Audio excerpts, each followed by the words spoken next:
there are two things that have very little to do with each other, but people think that they're the same thing. And one is the appearance of aging, and the other is literal skin aging. And I hope I make myself clear. Yes, please. And by the way, the appearance of aging does not exist only in the skin. So there's a famous study of like elevating or supplementing with growth hormone and reversing the biological age by 6 months. You did not. You reversed the appearance of aging where you tested. The aging, the Horvath clock did not shift or whatever, right? And that is, I think, very important to understand.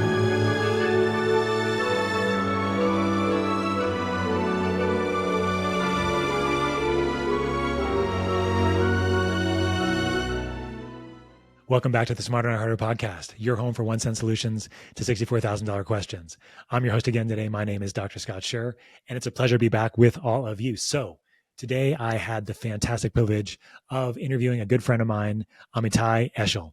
Amitay is the founder or co-founder of Young Goose, a fantastic skin brand, and we had a fantastic conversation today. Let's give you a little bit of his bio here. So Amitay Eshel is the co-founder and CEO of Young Goose Skincare and the host of the Biohacking Beauty podcast, which I've been on several times. It's a top-ranking show in the fashion and beauty category. He's a leading expert in skin biohacking, renowned for merging cutting-edge science with practical strategies to promote skin wellness and longevity. His expertise combines deep knowledge of cellular health and biohacking with a focus on skincare, making him a trusted authority in the field. So I've known Amitay for the last several years.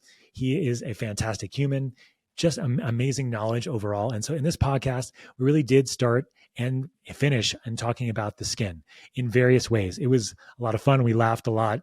We started off talking about the skin-brain axis, skin aging, different types of cells in the skin, artificial light, EMFs, toxins in our skin, an emphasis on cosmetics and how many cosmetics have so many toxins in them. We talked about wrinkles, talked about various types of ways that you can make different types of skin creams, whether it's lipophilic or hydrophilic, or if it's lipophobic, or if it's water soluble. This is all very interesting to me because I had no idea about this stuff. We spoke a lot about various other things like Botox and cellular regeneration.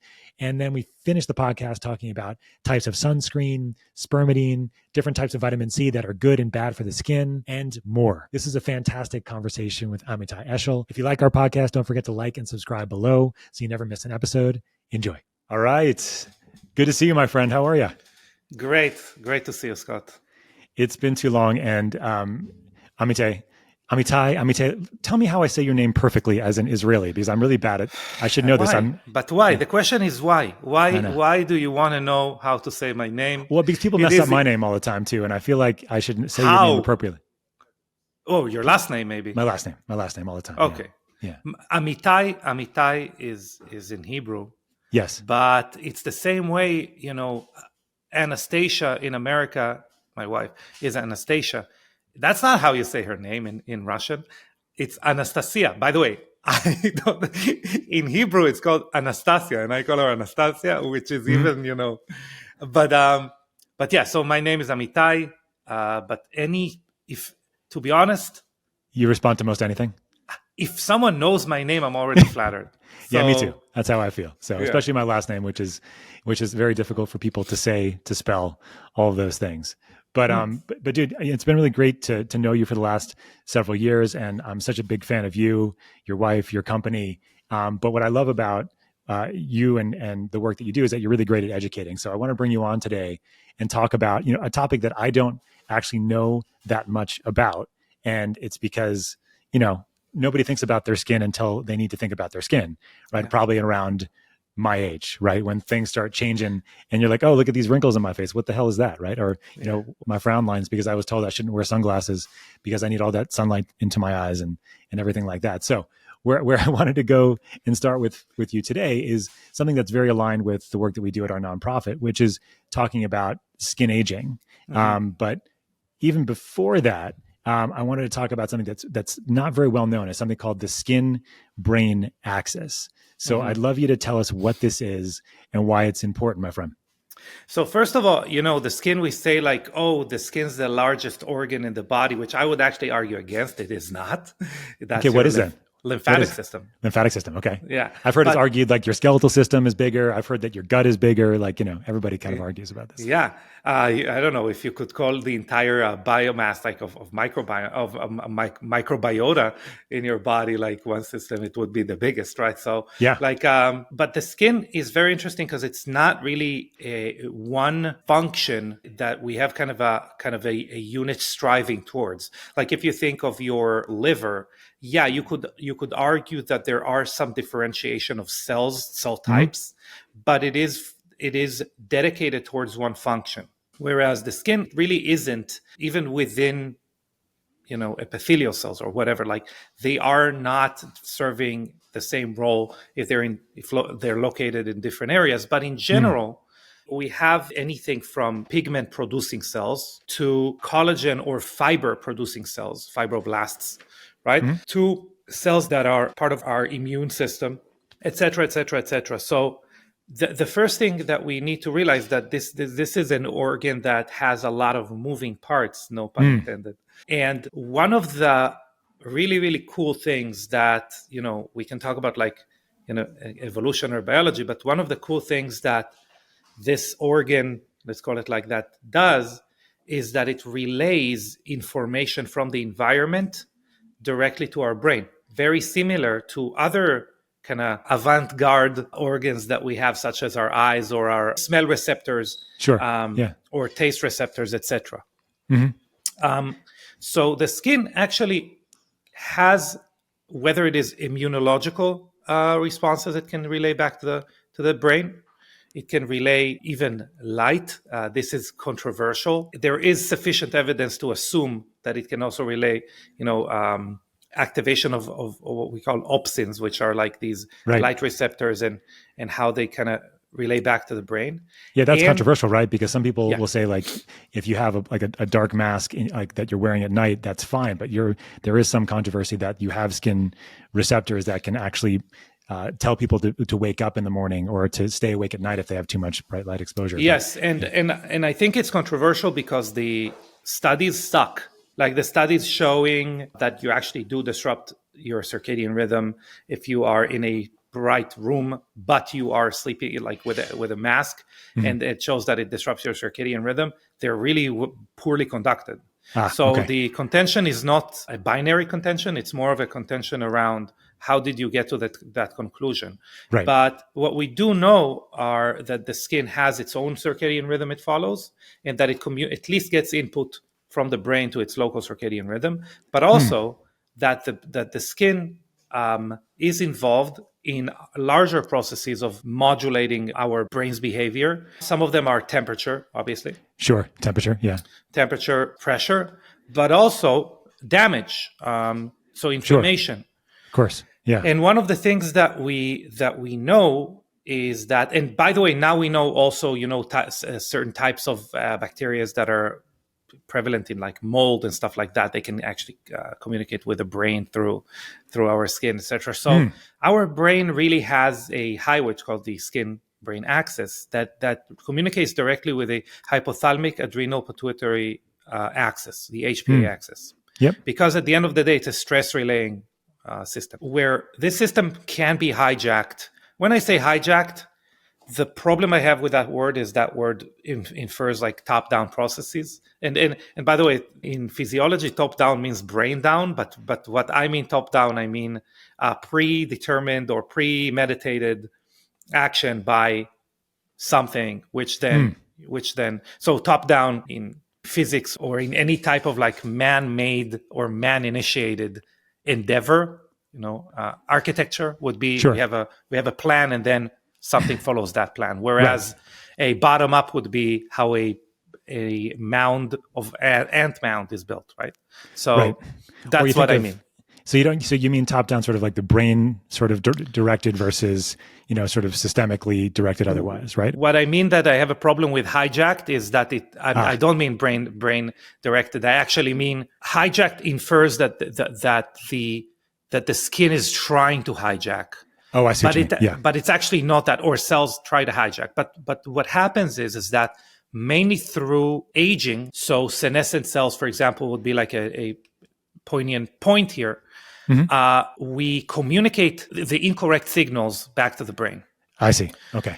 This is what you mean by hijacked. Okay. Yes. Yeah. But so it's not like someone is trying to do that. It's a bottom-up process. Like senescent cells, for example, release secretory phenotypes of senescence. Right. And those actually can travel and get to our HPA axis. Therefore, on the short term, causing more stress through that axis, so more catecholamines or stress molecules that are being expressed. But on the long run, they can also actually disrupt its function, cause senescence there. So the senescent cells in the skin are causing a stress response? Yes, they cause a stress response. And this is a really, really, really cool series of studies. But really, there is one study that is, I would determine as interesting from Lisbon, from the University of Lisbon in Portugal.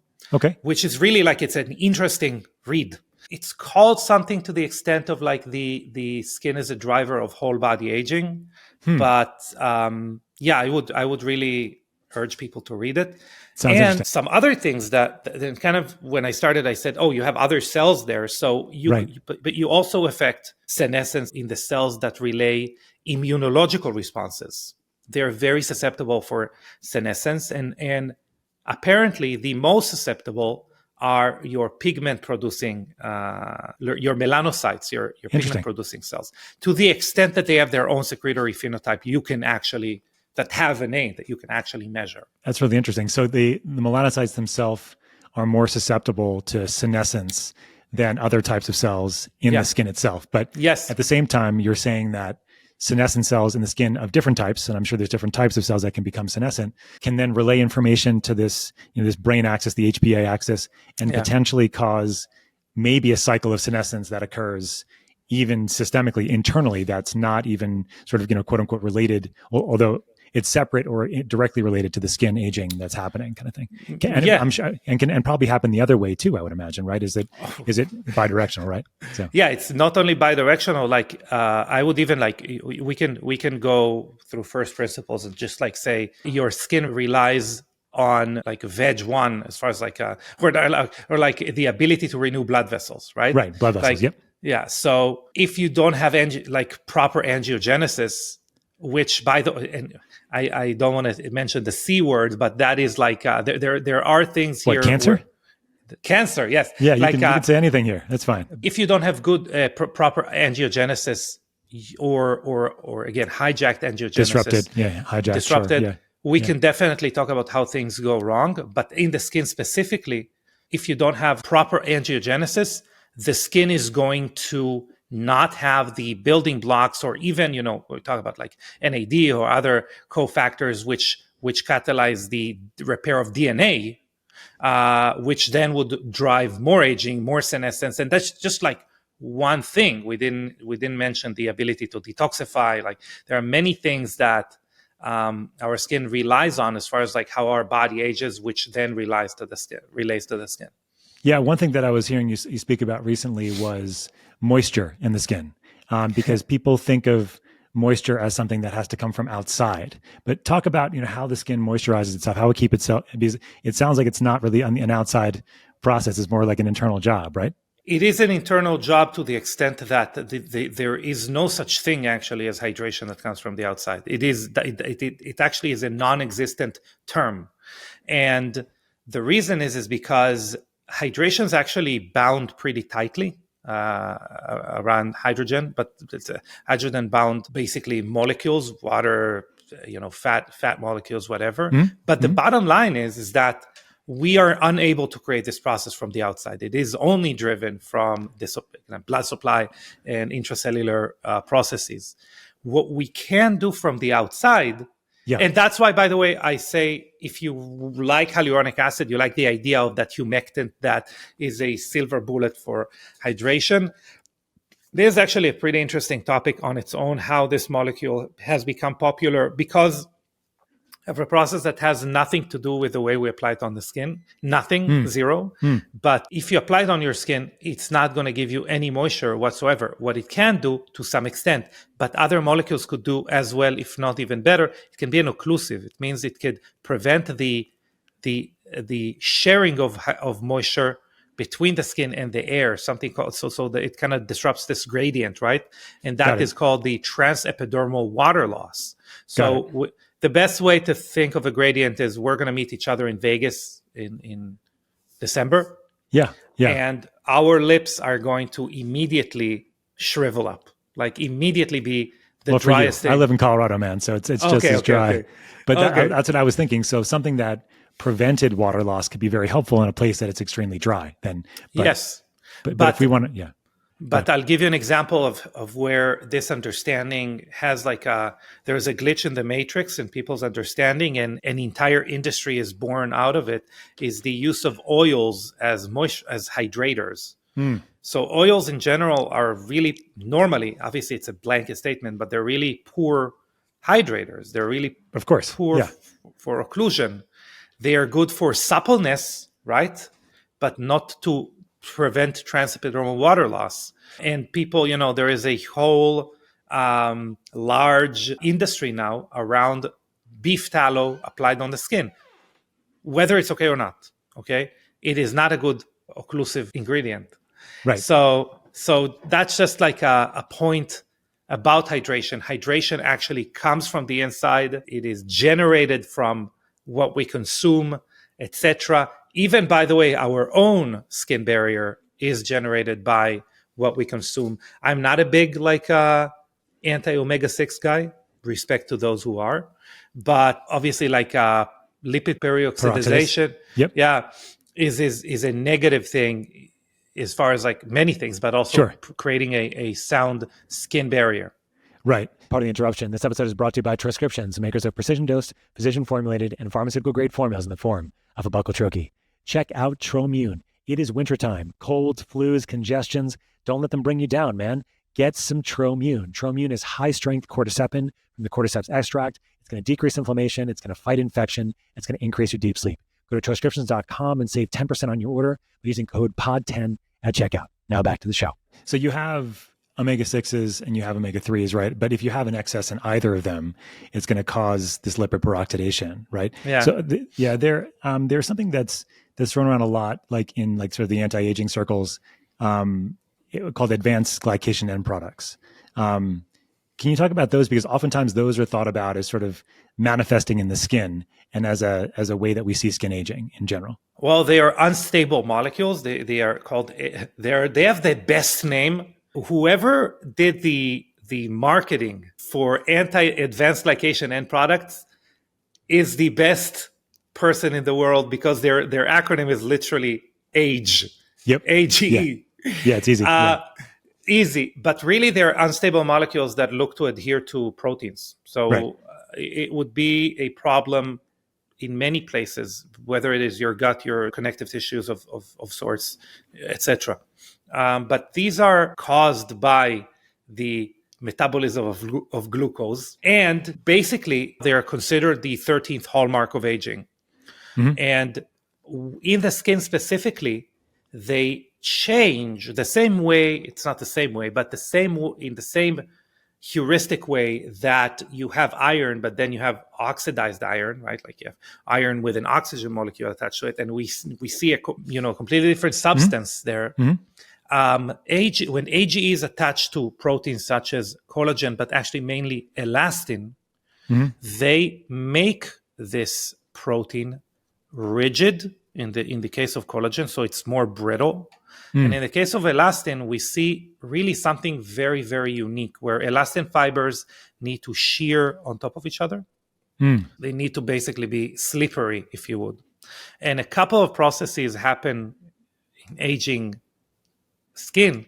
One of them is the polarization shift of they become from hydrophobic to hydrophilic, their membrane, but also AGEs basically make them sticky.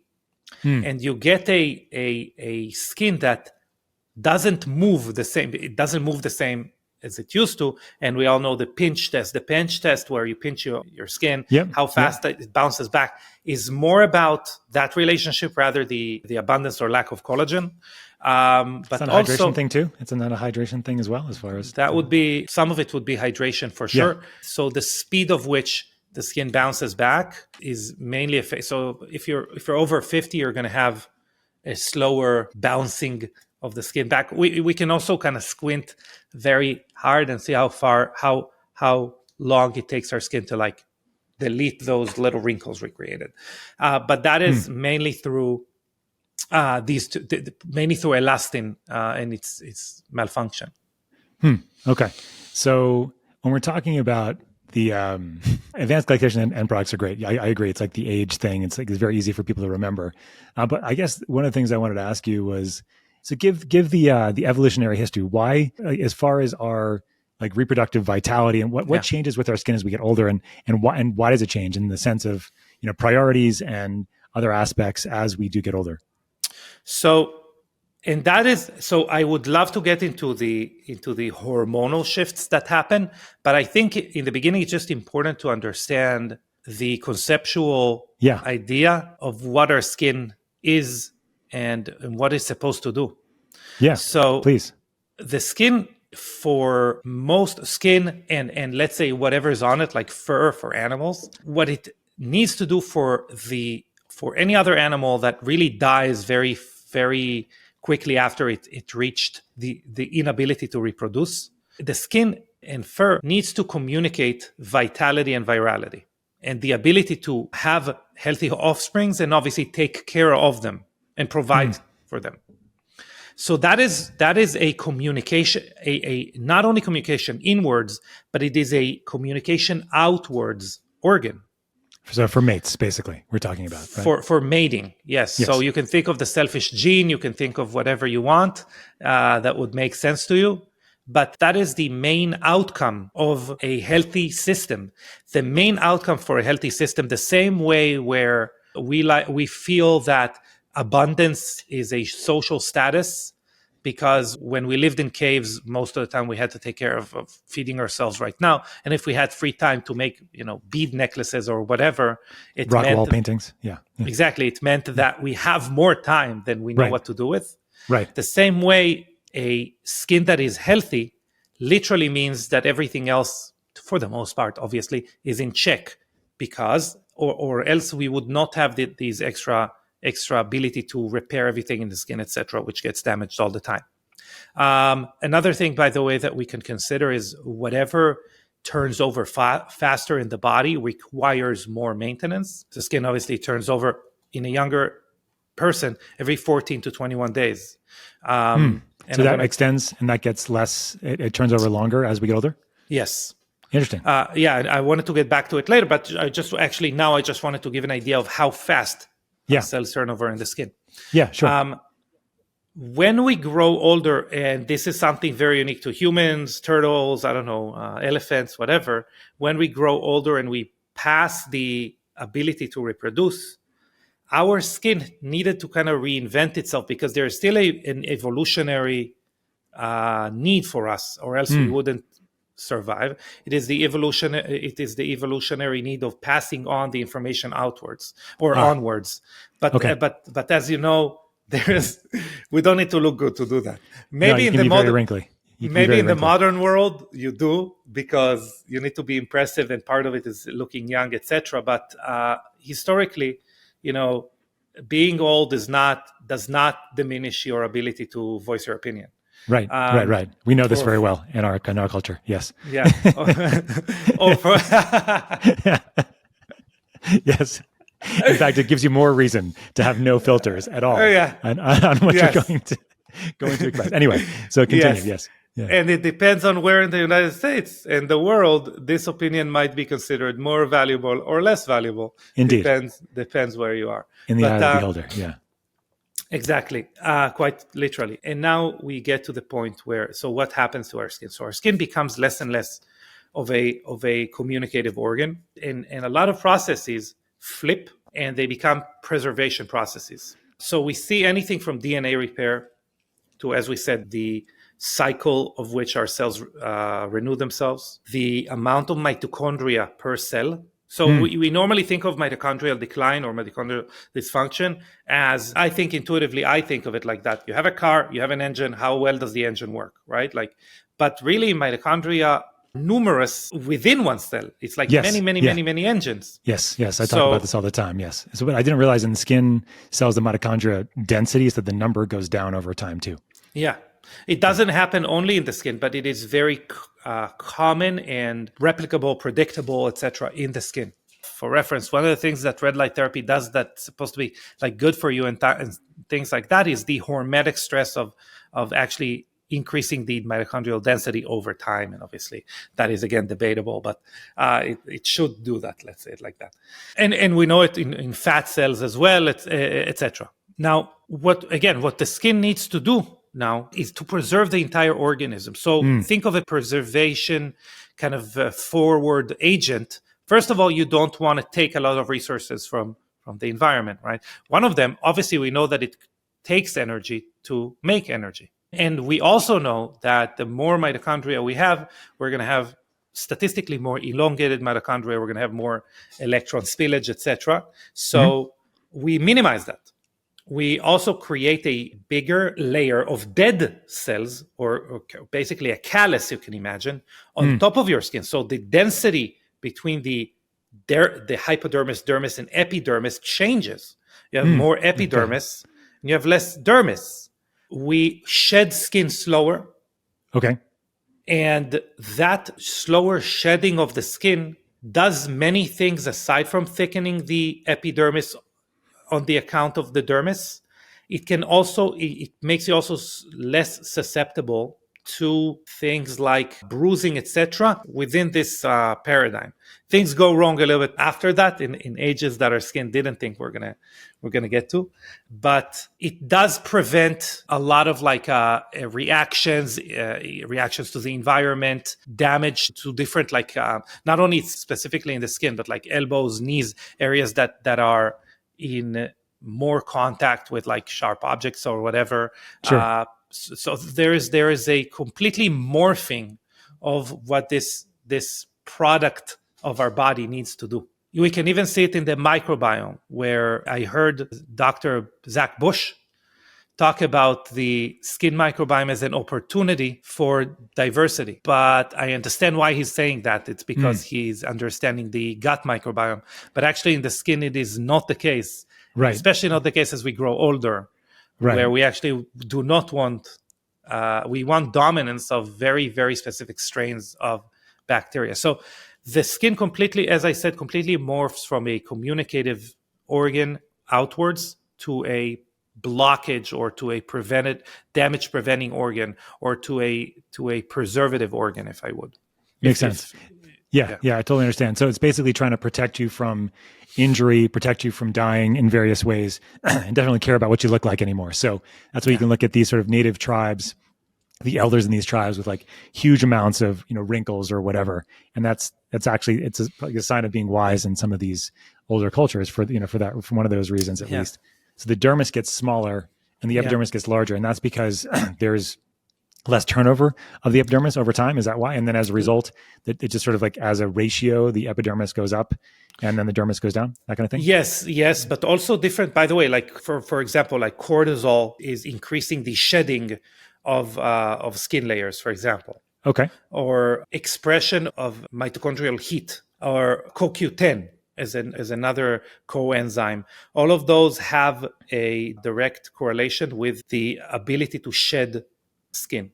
So cortisol going up increases turnover or decreases turnover? It actually increases turnover, but it also increases MMPs. Okay. Especially MMP allows the shedding of skin or increases the shedding of skin because it actually breaks down the bonds between skin layers or collagen or things like that. So we think of it as a negative thing. We think of it as something that would degrade collagen and stuff like that. Makes sense. But I remind you that that is exactly kind of the double-edged sword we're talking about here. Gotcha. And then when it comes to excess heat, is that because the mitochondria in the skin are just less efficient overall, and as a result, you just sort of spill more heat, that kind of thing? Not only that, it's also the limited blood circulation to the skin, which then just on average lowers a bit the temperature of the skin. But so we think of many different small changes that lead to increasing increase of effects over time, but they are all, it's like a symphony. We didn't even talk about like estrogen or yeah, I wanted to get there. Yeah, your hormones, right? There's what's going on with the hormones. But before, just one question before we get there is on, you mentioned the bacterial strains. This is interesting to me because I've worked in hospitals for a long time, right? And the most common things that we see, of course, are going to be staph and strep, right? And various types of staph and strep. You mentioned that diversity is not as important and can be more dangerous as you get older. Just talk a little bit about that, because I think that's something that's really not well understood by a lot of people. Like, we have bacteria on our skin all the time, right? And this changes as we age. What's the story there? So first of all, the faster turnover we have and the more skin shedding, we can accommodate different types of bacteria that might not be positive to us.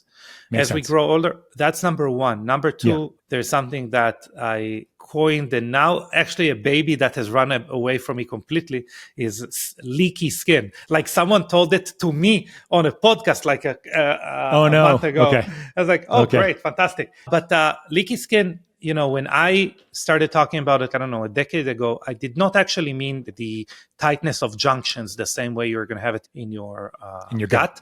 It would be leakage of information. So different type of leakage here. Leakage is such a terrible word, but anyway, so keep going. The worst word you can imagine. Oh man, that's terrible. Babies and adults and elder. Anyway, so keep going with leakage, please. Let's talk more leakage. The slow dripping of something. Anyway, the leakage of information, whether through something called quorum sensing. So quorum sensing is I'll even give like a Nostradamus type prediction here, which is one of the things that is going to be the hottest topic in skincare in the next 10 years, is something called postbiotics, which postbiotics are really the communication or the end results of bacterial metabolism. So you're going to have the same way you have, I call it the bacterial exosomes, like the same way you're going to have a exosome used, or even inflammatory cytokines used in order to awaken some repair process in the body.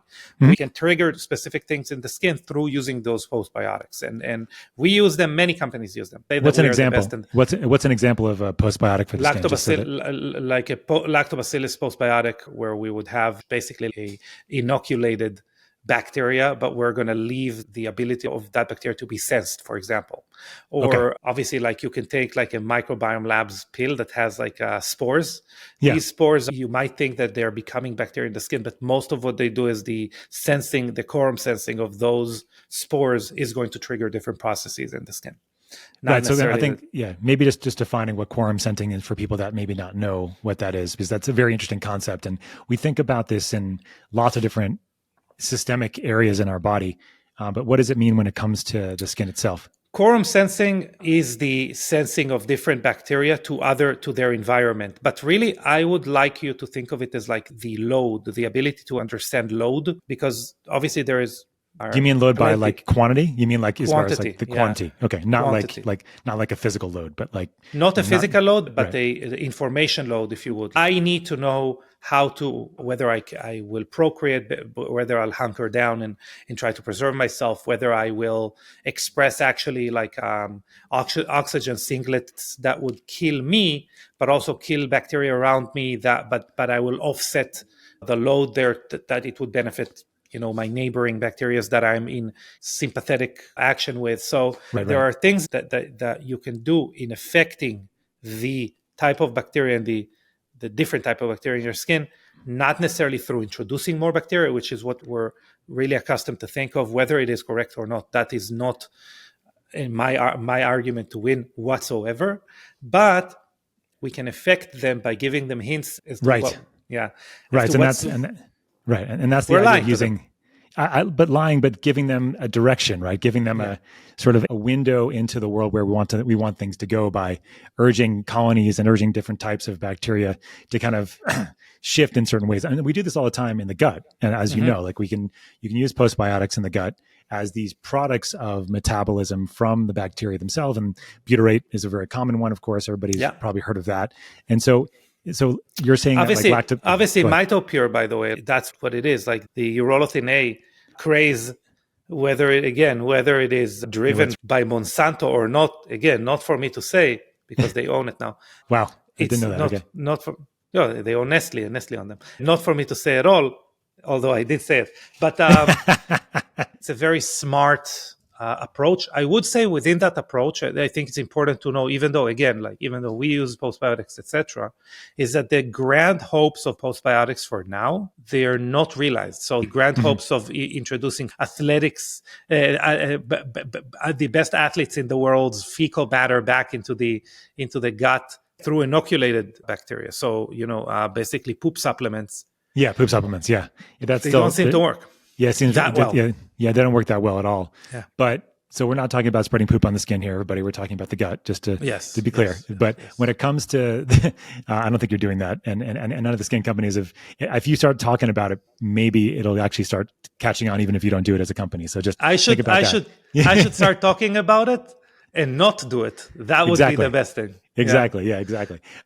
So when it comes to the strains of bacteria, and obviously we're talking about quorum sensing, being able to shift these, like what is I didn't actually know that until now, that because the turnover is higher when we're younger, we can tolerate more strains. But as we're older, because the turnover is less for all the reasons we've mentioned and more, you can't tolerate that. So what are the main ones that are usually there? Yeah. Before I tell you this, let me ask you a question. Yeah. When are people more susceptible to drastic shifts in their gut microbiome? Well, usually when they're stressed. We'll start there. Usually when they're stressed. Oh, yes, for sure when they're stressed. But I meant age-wise, when would that be? And there are two ages. It's a little hint there, but Yeah, I mean, you would think it during rapid development, you'd think that there would be a potential there. And then that's when going through puberty. And then you'd think of, at least in women, when they had a major hormonal shift, right? Which would be in menopause, but it would, and then maybe in men, it might be more indolent because our, andropause or our hormonal declines are more gradual. Actually, we're going to get to it when we talk about different stuff in the skin, but yes, you're correct. Yeah. Okay. So one of the things that you've mentioned is basically different scenarios, but that cause the same level of stress in the organism that actually causes the organism to try to perform in high RPMs, basically. Right. And that, within the factor of quorum sensing, will allow your cells to respond a little bit better to those stressors.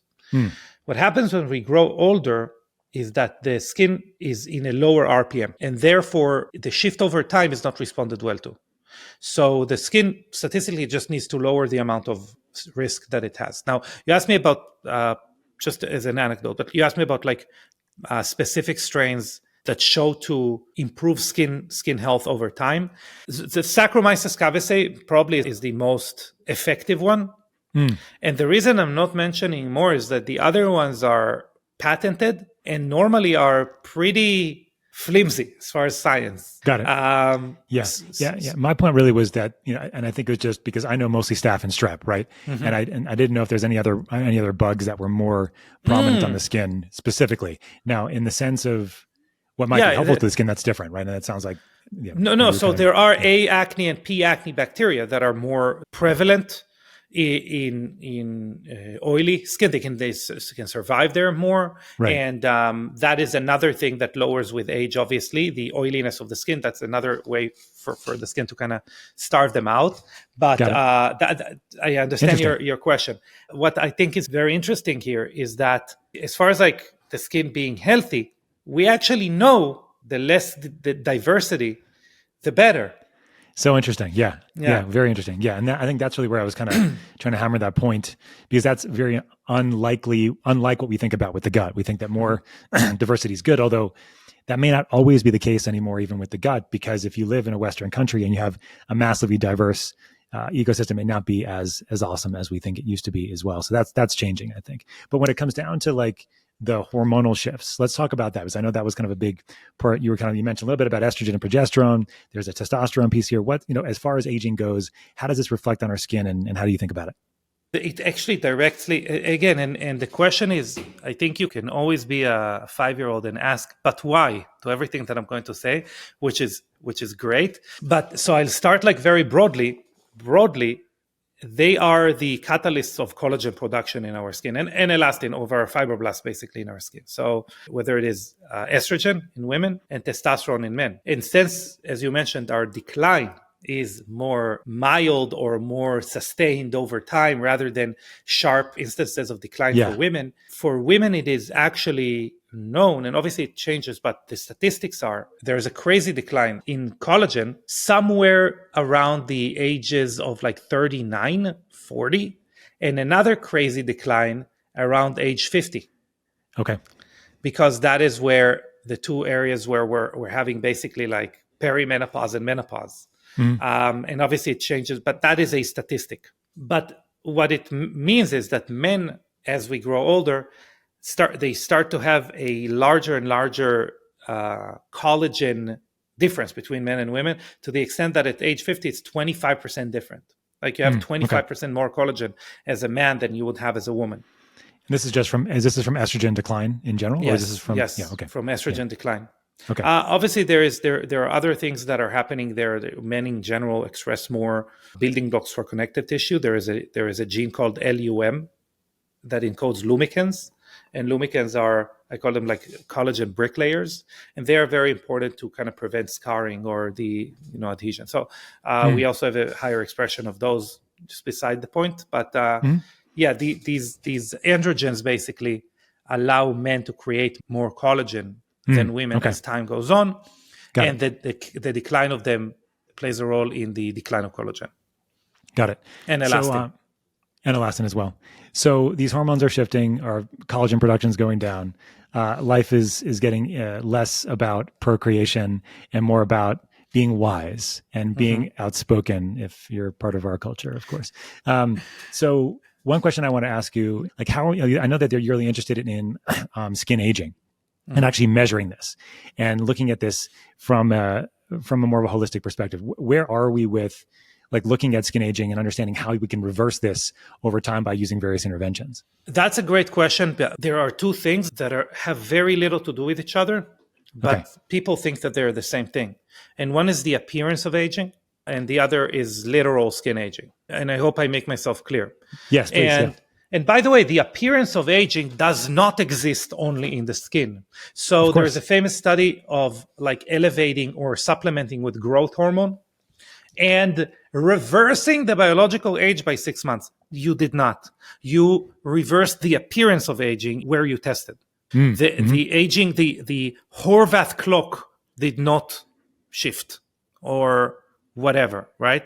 And that is, I think, very important to understand. So to answer your first question, obviously we have things like the lowest hanging fruit there is like Botox and stuff like that. They make you look younger. And within those, there is actually advancement is happening where the neurotoxins that people use last longer, they are tolerated by the tissue more. There is the science of fillers, which add volume because volume is lost with time. These are not recommended in general. By the way, this is what I alluded to when I say hyaluronic acid as a skincare product got popular because of something that it didn't do. So when you inject fillers or place, if you are older, fillers in the skin, they are normally based on hyaluronic acid, but this is cross-linked hyaluronic acid, which means it provides rigidity. The hyaluronic acid that we have in our skin is non-cross-linked. Even though it's called the same thing, it's completely different. So there is some science there as well. The problem with fillers is that they actually, because it is bioidentical, it actually morphs into the tissue and causes kind of a gelatin type looking tissue to kind of fuse into that collagen filler. And that's what we know now, that fillers don't kind of go out of your body after a while or get metabolized. A lot of them stay and morph into the tissue and cause a tissue that doesn't have vascularization, etc. Like it's not a good thing.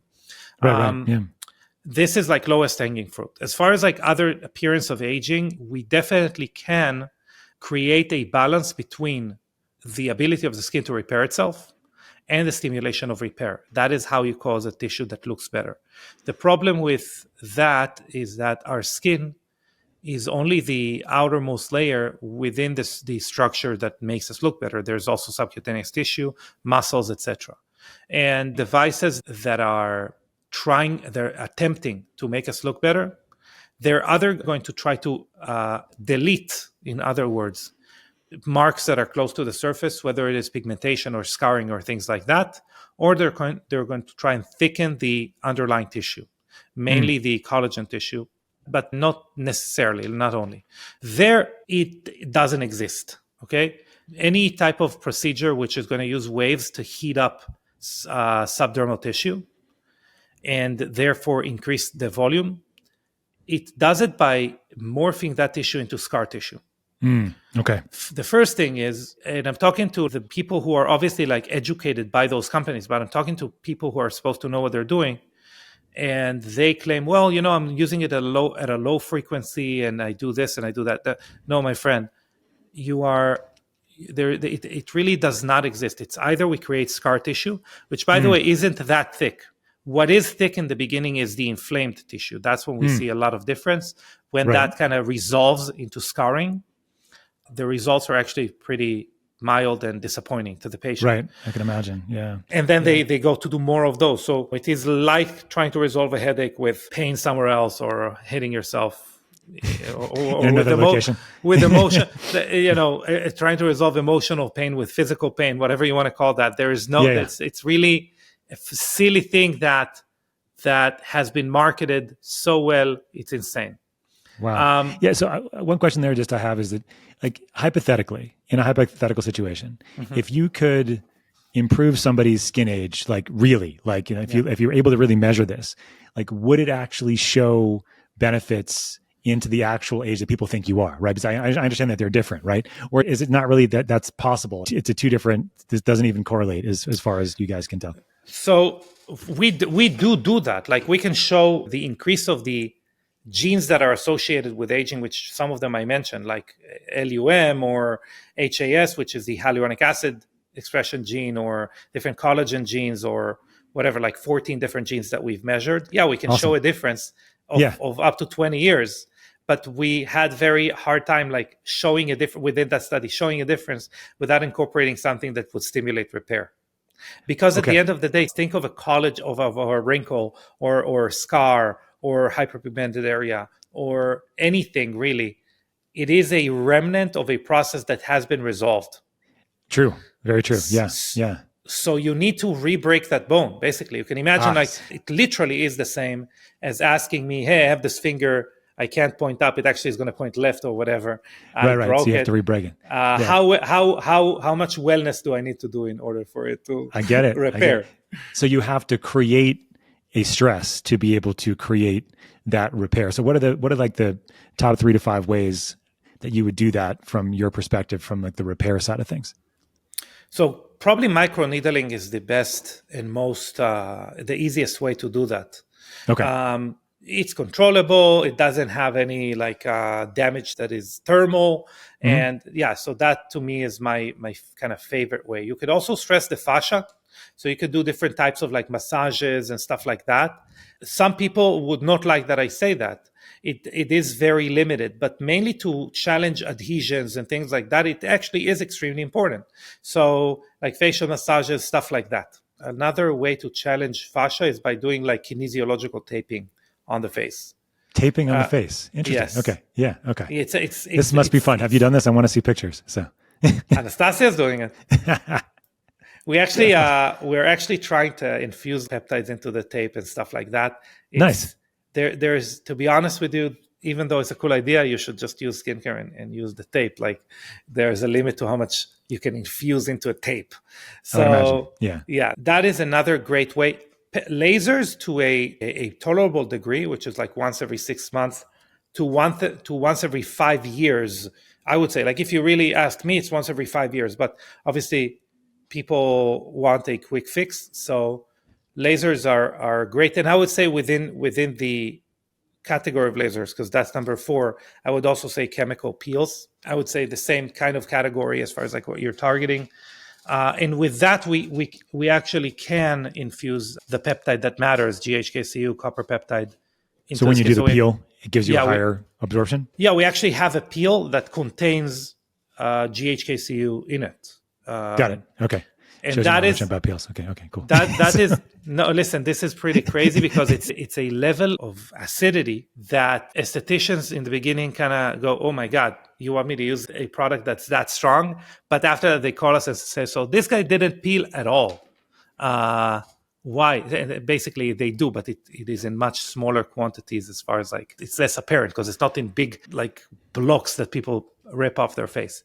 Anyway, so that is good. And number 5, I would say, is introducing more inflammatory cytokines. So these can be in exosomes, they can be in a PRF, platelet-rich fibrin, but really these days more affordable is just like injecting inflammatory cytokines or introducing them. It's kind of it's the same like as a vampire facial where you have microneedling. Yeah, that's what I was thinking.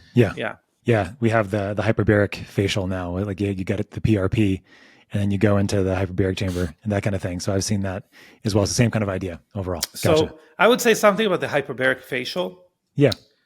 The problem of the skin as it grows older is not the presence of oxygen. It is the cost of utilization of oxygen. The cost. Okay. So it's the oxidative load. Yeah. It is the oxidative load. Very similar to what you would find in hyperbarics, probably in many tissues of the body, with different people, obviously. Of course. But in the skin, it could be devoid from it. You could have a very healthy person, but as time goes on, there is less ability to handle that oxidative load. Got it. What you could do many things. We had a product which we made in the beginning only for that. Right. The hyperbaric mask. I remember. Yeah. Which now it's just a product. Like people use it just in general, but that's one thing you could do. You could actually, I'm going to tell you another thing that's pretty cool. You can take a quarter of a Just Blue troche. Okay. Dissolve it in 180 ml of reverse osmosis water. Okay. And spray a few sprays on the skin before going into the hyperbaric chamber. So you're going to protect it from the oxidative load itself. Mm-hmm. Yeah. Gotcha. That's awesome. I've been using obviously internal for a long time as far as the methylene blue to protect, but I hadn't thought about from the skin perspective specifically, which is important. And because it sounds like the skin might be even more sort of imbalanced over time with its ability to make energy versus its ability to detoxify from energy metabolism is what you're talking about, right? Yeah. So, yeah. But and that was a really good point on this leaky skin aspect of the leakage being an information processing thing, which I think is super important for people because I think people hear that term now, which I've heard multiple times, I guess, since you, and more thinking about it as sort of like leaky gut being the same kind of thing. So very interesting. Part of the interruption. This episode is brought to you by Health Optimization Medicine and Practice Association, a nonprofit organization training practitioners how to optimize health rather than treat disease. For this episode, check out our Exposomics module.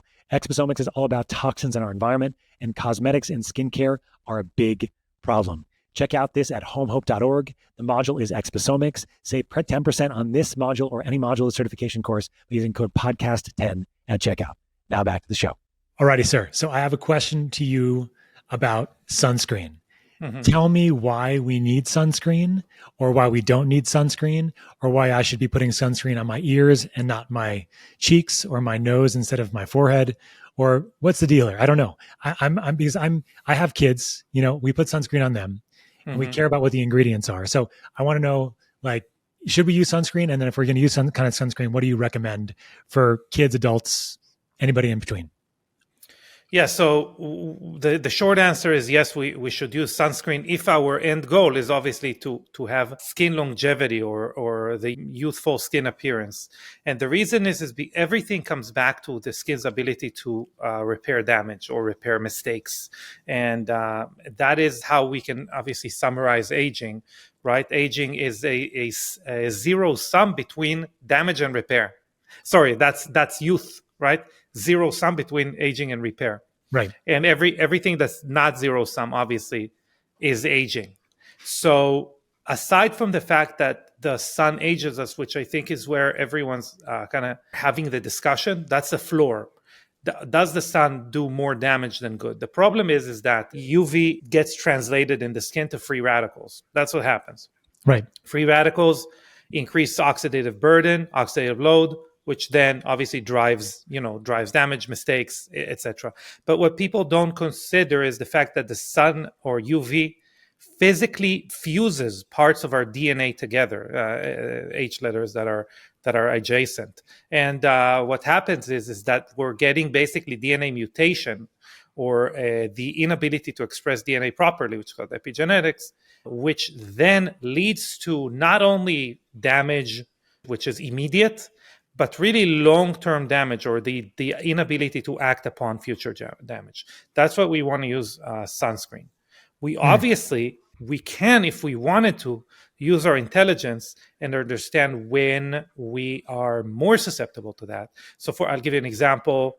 Our son is apparently going to be an early riser, and he makes sure I am out of the house giving him our morning walk by like 6:30 a.m. Sure.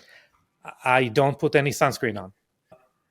And that's a complicated discussion, because one would argue that the prevalence of red and near infrared that my skin is exposed to can actually improve mitochondrial function, which then improves how I respond to sun later on during the day. Whereas if I'm just, exiting my house at 12, noon, right to the zenith of the sun, I'm going to be ill prepared and even probably have been exposed to blue light that impedes mitochondrial function, and then go out to the sun. I'm going to have less of a positive result there. Okay.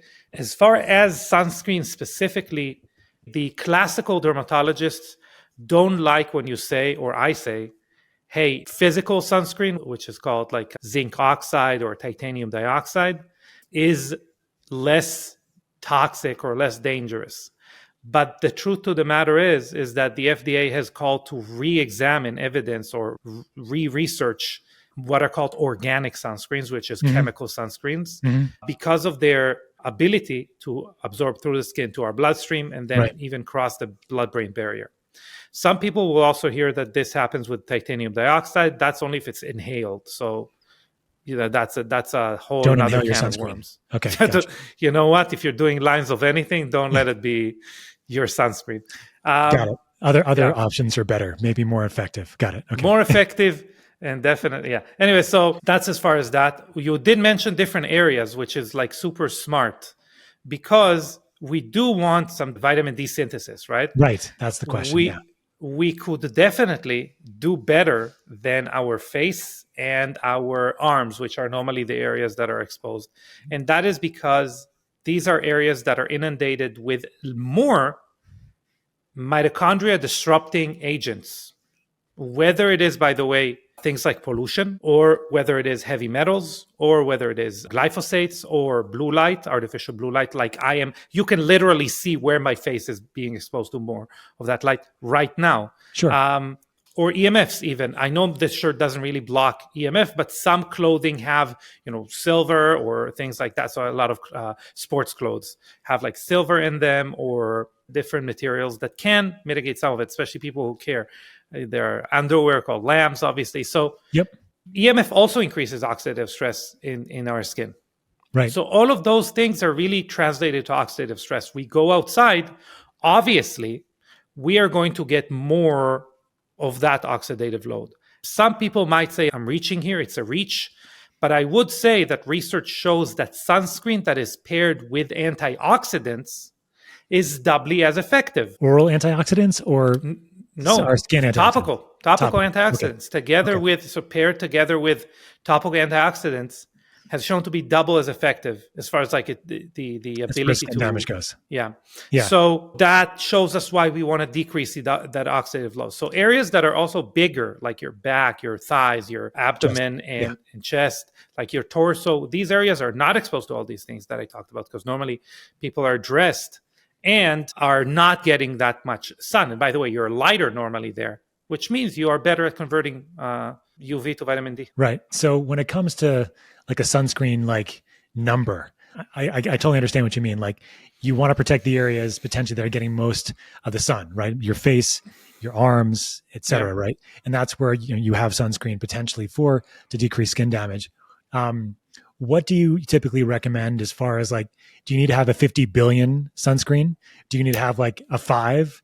What is the sense here that you get, knowing the literature and knowing what you guys are doing in products? Like, what do you see here?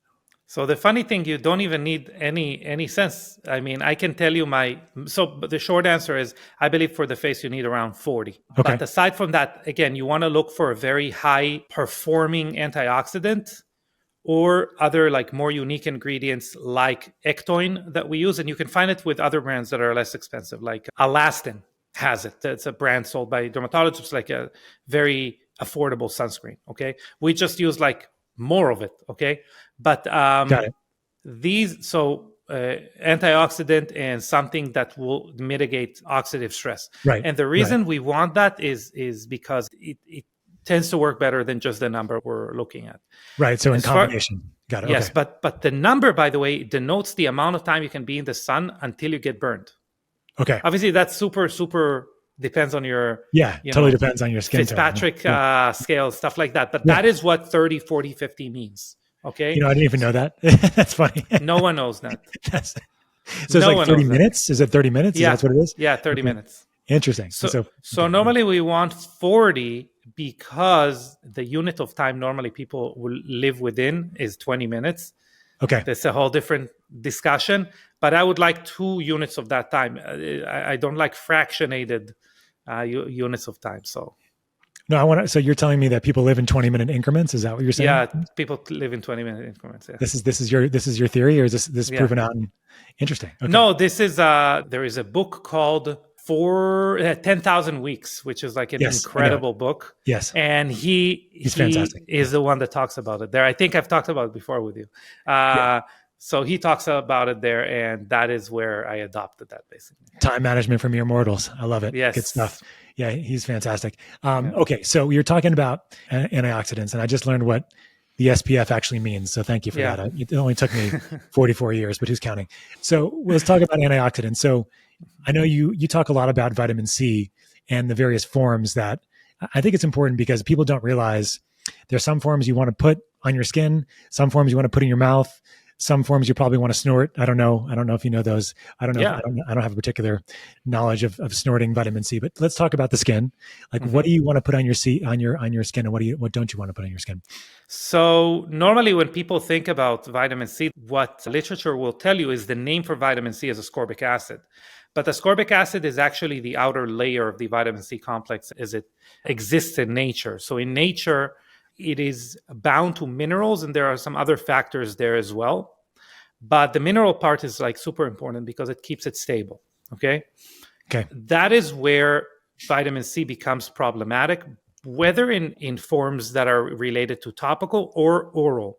Just oral, we have so much play there because it's really bad, surviving your digestive system. Right. But in your skin, you don't actually. So ascorbic acid is only the outer shell of that complex. It is extremely unstable and does not have the ability to remain stable. Even if we got it to a stable state, remain stable when it interacts with other ingredients and your acid mantle. So the minute there is a pH change, it's not going to stay at its active form. It's actually going to become pro-oxidative. So it's actually going to drive oxidative stress in your cells, and it's going to drive a type of cellular death called ferroptosis, which is exciting of iron atoms. I've heard this from an IV perspective. Like, I have oral vitamin C versus IV vitamin C. You have IV vitamin C over about 10 or maybe more like about 20 or 25 grams, it becomes more of the oxidative. So you're saying there's a similar kind of pattern here when we're talking about what you're describing. So it's in topical, it's over 7% ascorbic acid, but we really want to look at like under 5% of ascorbic acid. And no one wants those numbers. Like, no company is competitive as far as their messaging, because the messaging right now in the skincare world is a more masculine messaging than it used to be. So everything is more, like more percentage, more of something. So that's as far as like ascorbic acid. Another thing about ascorbic acid is it is water soluble. Yes. So it's lipophobic. It doesn't penetrate through your skin barrier. There is use for those types of vitamin C's, but the problem is that it's touted to improve. So the main thing we want vitamin C for most of the time is the fact that it's a cofactor for collagen. So it basically allows us to, anyone who's heard about, scurvy would know it's because of lack of vitamin C. So it's a connective issue, tissue disorder. So we need vitamin C for that, especially in our skin. So we definitely want to consider like a fat-soluble vitamin C. The best one around is THDA, THDA ascorbate. There are other forms like sodium or calcium ascorbate. They are just less effective. Okay, those are forms that are actually very good orally, but they're less effective topically. The other thing that we like about vitamin C is that neutralization of oxidative load in uppermost layers of the skin. Okay. If you are looking for that, and we definitely are looking for that when we formulate, we look at the best one is one that's called magnesium ascorbyl phosphate, but it can be sodium ascorbyl phosphate as well. Again, not as effective. Magnesium ascorbyl phosphate, or MAP vitamin C, but don't expect it to improve like collagen production or help with inhibiting the tyrosinase, which is like the thing that distributes or stimulates your pigment. That is not the vitamin C we choose for that. We choose it mainly for its kind of sun protective benefits. And by the way, it can give you like a 3 to 4 grade SPF. Like if you ask me, okay, equate it to SPF, it's around 3 to 4 on that grade. Just with the vitamin C, that product itself within the sunscreen or whatever. Okay, cool. Or by itself. Understood. Yeah. Okay. Really interesting. So basically we're talking about two different things. We're talking about sun protection versus collagen production. And so do you think of like different ways? Would you have a product that has both in there, or would it just be two different types of vitamin C, or is it usually one or the other kind of thing? So skincare doesn't do emulsions very well. Okay. So essences are basically skincare's emulsions, okay? And it's not a very popular product. So normally skincare chooses either a lipid-based or lipid-heavy a kind of water-heavy product. Right. Water-based products or aqueous products are going to be the ones that are going to have the water lipophobic vitamin C's, and the fat-soluble vitamin C's are going to go with things like creams or lipid-based serums that will be able to contain it. Speaking of creams, I have a question about sperm on your face. Tell me a little bit about. For the listeners, I do not have sperm on my face currently. Are you sure you haven't put it on this morning yet? So I know why you're asking that. That's because of a product we use that's called Spermidine. Yes. Yeah. And Spermidine was discovered by Anthony van Leeuwenhoek, the guy who discovered also the microscope, because he was a boy. And the minute that you have a microscope, you know what you're going to be looking at. So Spermidine, Spermidine is basically a fasting mimetic, is how most people like to educate on it, right? It's, by the way, it's now derived from wheat germ. It's not derived from sperm. It exists in every cell in our body, and it is basically triggering a process called autophagy or autophagy. Depends what side of the road you drive on. And basically, it allows us to recycle malfunctioning cellular parts to new functioning ones, basically. But what I equate it to is like a chimney in Renewal, okay? Especially when topical is concerned. You are not only allowing waste to get out, basically, but you're also stoking the fire of Renewal. And again, it's a long discussion, but it improves not only our ability to basically recycle dead parts and stuff like that, but it also basically targets 9 out of the 12 hallmarks of aging. Therefore, we are also really ramping up Renewal in general. What research that is not yet out, but what research is going to show, spoiler alert, is that it is also needed on a DNA expression level as far as autophagy is concerned. It means that it doesn't only play a part in triggering autophagy. Adequate levels of it are a prerequisite in order for autophagy to happen. So if someone, once in a while in like YouTube comments, someone's going to say something like, fast for 72 hours once every 3 months and eat pomegranates, thank me later, something like that, instead of, whatever. But if spermidine at appropriate levels does not exist in that tissue, autophagy will not happen properly. And I'm guessing that the skin gets depleted in such things faster because of its oxidative load then. And that's why you're putting sperm on people's faces. Correct. Actually, not only that, any tissue, the higher cellular turnover a specific tissue has, makes the sense. more you're going to need that. Yeah. By the way, you're saying sperm, which is fine, but you don't know how correct you are because of, I think, the Kardashians or something like that. The most talked about procedure right now in a conference I attended, which is a facial plastic surgery conference, is injecting salmon sperm into people's faces. No shit. No, not shit. Sperm. No sperm. No shit. Yeah. No sperm. Wow. So they're injecting the eggs themselves, or like the actual? No, actually the sperm itself. Actually, okay. Yeah. Wow. Yeah. Wow. And what's the reason for this? What is it? Ribosomes and like different, RNA, mRNA. But really what they are trying to do is to replenish those critical compounds that are needed, such as spermidine and other metabolites. The thing is that we know that most of them are easily replenishable.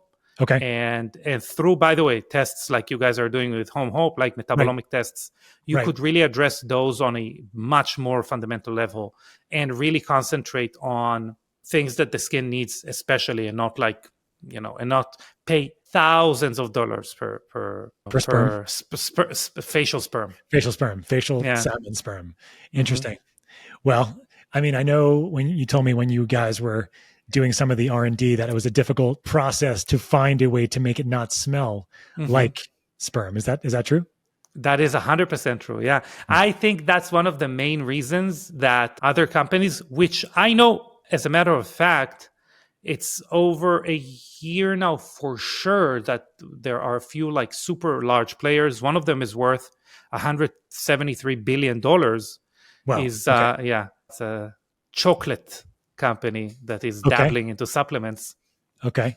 But anyway, one of the reasons I believe it's more difficult for them is that they are trying to use a synthetic version, which is called Pyrimidine, or like other patented version of spermidine, which is isolated, which is synthetic.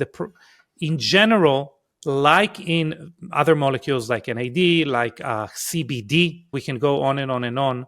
The body doesn't like things in isolation. And normally what we give the body is not what we get out of it at the end of the process. So trying to short circuit that process and give the body, I mean, the best example is the example of Tromune, where you're giving it, I'm blanking on the name of the cordyceps, but what you are getting out of is adenosine, right? Like you're not giving it adenosine because you want to get adenosine. So very similarly, what we see is that the major players, I'm talking about 80% of the repletion of the results is driven by the pre and post cursors of spermidine, which is spermine, mainly spermine, to be honest, but the pre and post cursors. So the precursors would be, if you're giving spermidine as either a supplement or you're taking it on the skin, are those precursors also within the spermidine as well? So it's not like it has to be converted in the body. The post, like you have pre-drugs and post-drugs, right? You have pre-drugs, like you typically have those before you go in the body and they get turned into a prodrug. But just so I understand the difference, is that what you mean? Putrescine is a byproduct of spermidine, or it is the waste material of spermidine. Kind of, it's a polyamine, but it's the polyamine that then the body needs to kind of recycle back into spermidine. I see. Having said that, they are really interchangeable as far as like how your body views that. So there is another one that's actually derived from citrus, from bergamot, that is more kind of hush as far as like, I would say like those pre-post cursors. But for the most part, these are the three major players, like spermidine, putrescine, and spermine. Nice, man. Well, that's super interesting. Amitay, this has been fantastic, man. Thank you so much for spending time with me on the Smarter Not Harder podcast. I have one more question for you. It is a question we ask everybody at the end of our podcast, and it is this. What are 3 ways that anyone can live smarter, not harder? It is the name of our podcast. I know that you typically live this way, except when you get injured in jiu-jitsu. Maybe that's smarter, not harder some way, but you can describe that if you want. But what are the 3 ways you think that anybody can live smarter, not harder? Wow, that's a great question. So I'll give one that is more general, is I think refine your relationship with dopamine. live with a conscious idea around your relationship with dopamine. I think is like super important. Yeah. Invest in welcoming the future. It's coming, whether you like it or not, but technological future is coming, and part of living smarter, not harder, is living. So if you're going to live into that future, you need to make sure you're prepared for it and not left behind. And the third one, let's say we are talking about skincare, I would go back to sunscreen. Like, you want to be like a super minimalist. Prevention is the best cure. Love it. Yeah, I think I'm gonna have to get myself some sunscreen. I was batted away from it for so many years because I want to get enough, vitamin D and even, with, squinting and sunglasses and all those kinds of things and getting enough. But I appreciate your perspective here, man. And it's always great seeing you when we see you in person. It's always great listening to what you have to say. I learned a lot because I know nothing about the skin, that's for sure. So Amitay, where can people learn about you, about your company? You have a fantastic company that we all like know and love here at Transcription. So tell us more about it. Tell us more about where we can find everything. Yeah, so the best is obviously we have a podcast called that you are a frequent guest on, which is called the Biohacking Beauty Podcast. This is where we really nerd out about things that would end up improving skin health. But really, if they can, listeners can understand from the fact that we bring you on, it's not necessarily about skin care. It is about longevity and how it reflects on skincare. So it's Biohacking Beauty Podcast. We have a pretty lively Instagram page that is called young_goose_skincare. And if someone wants to see me do jujitsu and maybe read my long rants around longevity, my name is Amitay Eshel. That's how you can find me on Instagram. Yeah. And obviously our website. Wife as well. Yeah, Anastasia, my wife. It's all like you can do it all through the Young Goose Instagram.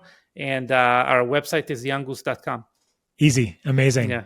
I hope I see you in person soon, but wishing you the best rest of your year, at least 2024 and 2025, all good things. Maybe you'll get an extra hour of sleep in the morning, but if Lev gets you up in the morning and you get a little bit of infrared, all the better, right? Yeah, exactly. Yeah. Take care, man. Good to see you. Thank you for your time. Thank you. Thank you so much. Thanks so much for tuning in to another episode of the Smarter Not Harder podcast, where we give you 1 cent solutions to $64,000 questions. It was a fantastic episode with Amitay talking about skin, cosmetics, sunscreen, Spermidine, sperm on your face, all these other things with Amitay, the co-founder of Young Goose. If you like this podcast, don't forget to like and subscribe below. Check out Young Goose for all your cosmetic needs, and we'll see you next time.